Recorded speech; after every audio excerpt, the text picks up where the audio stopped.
What's good, ladies and gents? Welcome to the MKO Pugilism Boxing channel where we talk all things boxing. Remember to like and subscribe if you're new. Hit the bell notification, put it on all so you can get notified of all the latest content as and when we drop it. So let's get into this one. The subject of many a YouTube video, many a Instagram video, all sorts of videos and media, newspapers has been Tyson the Gypsy King Fury. Excuse me, as he's been caught on camera.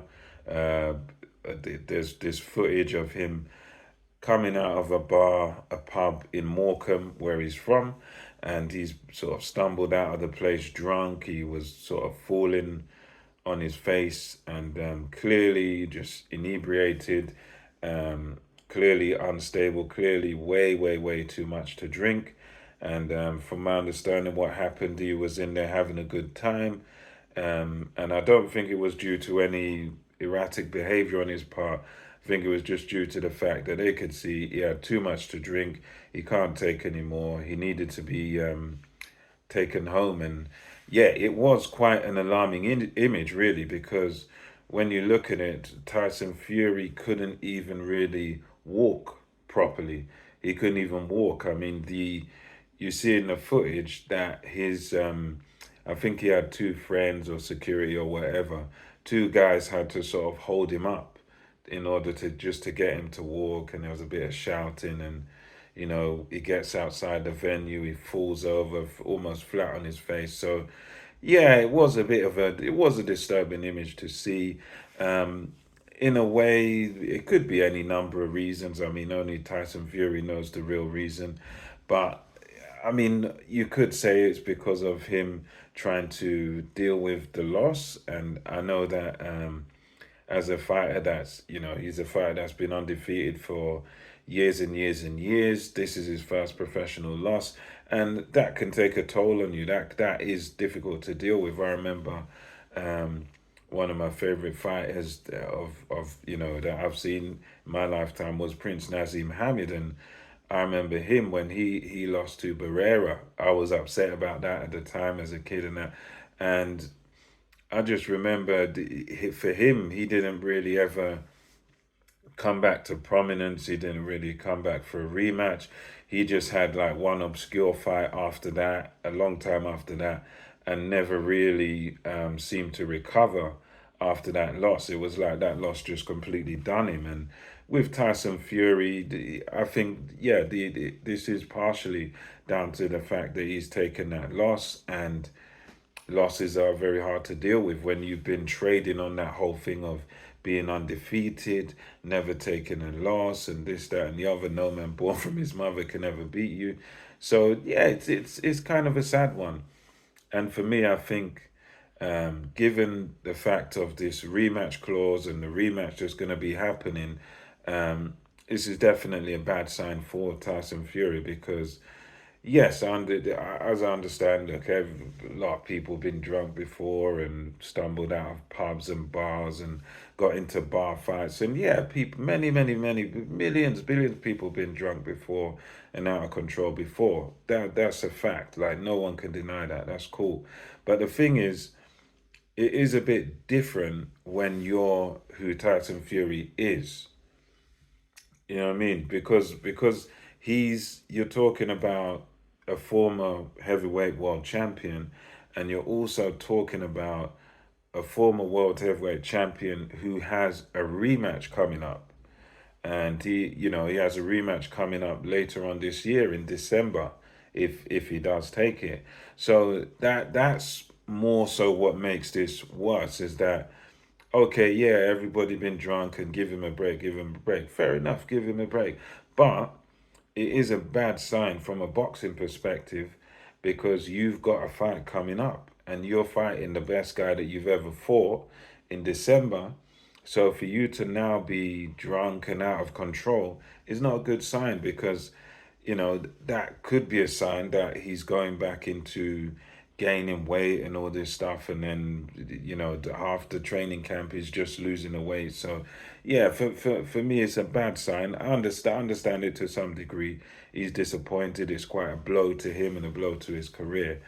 But it is a worrying sign because we remember after he beat Klitschko, he didn't get the love and he didn't get the adoration from the public, and he went crazy, he went off the rails there with drink and certain substances and whatnot. So yeah, it at the very least it's a worry. I hope it's a one off, and it's just a one off, and he just got it out of his system, and he goes back to serious stuff. And yeah, there was a good thing though, a good video after it where we saw Tyson Fury on a bag, and he was like hitting a heavy bag, going ba ba ba ba ba ba ba, ba, just rattling off these little combinations, and then he said, "Yeah, hi guys, Tyson Fury," as he does.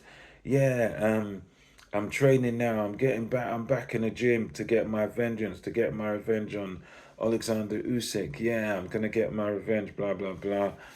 And yeah, that video is, I think it's about 4 days or so after the sort of drunken stupor. So yeah, at least at the very least, okay, we've seen the drunken video. That's a worry, but at least we saw the one where he's on the bag, which is that's better. That's a better feeling. That's at least a better impression. That at least shows us that he's at least trying to look like he's back in training, and I think that's exactly what he needs to do. That's the type of thing we need to see from him to as fans to see and to know this guy's actually serious. So I mean, part of me thinks though that video, the training video, I do think at the same time, as much as it's a good sign, it could also just be damage control. And I think part of it is just kind of damage control where he knows that, look, I've been on camera, I've been seen by millions of people drunk, being kicked out of a pub. I need to do something to sort of turn the tide and kind of switch the narrative. So I think as much as yes, it's a good sign, it's a good thing to see. I'm happy we see that. I'm happy to see him on that because the alcohol abuse and getting drunk, that's never a good thing for anybody, especially not a heavyweight boxer. So I'm happy to see he's back on the bags and whatnot. And I think it's one of them where only time will tell how serious he is about the fight. But yeah, that's just a bit of news, a bit of talk about the current state with Tyson Fury. Um, for me right now, I'm kind of on the fence as to whether or not we get to see this rematch, but I'm more on the 60-40 towards I think we will see it. Because I've heard Alexander Usyk, he's watching the fight over and over with a pen and a paper. That's what I hear. He's studying the fight. He's studying his mistakes. So Usyk is on it, and with Tyson Fury, I think for the sake of his pride and everything, I hope that will be enough to sort of get him in the ring a second time. So yeah, we've seen, as I say, a bit of worrying signs from Tyson Fury, but at the same time, I feel good that at least we've seen him on the bag. Don't get me wrong, I'm aware that, yeah, it could just be a damage control thing where he's not really serious because you are just dealing with about, what, 30 seconds to a minute of video footage. So, who knows what's really going on? I don't know, but let's hope he's serious and let's hope we as much as I think the winner's going to be the same, I guess since there's his rematch, he called for it. Let's just see it. Let's get it over with, and let's have it again. So yeah, let me know your thoughts on this Tyson Fury. These videos been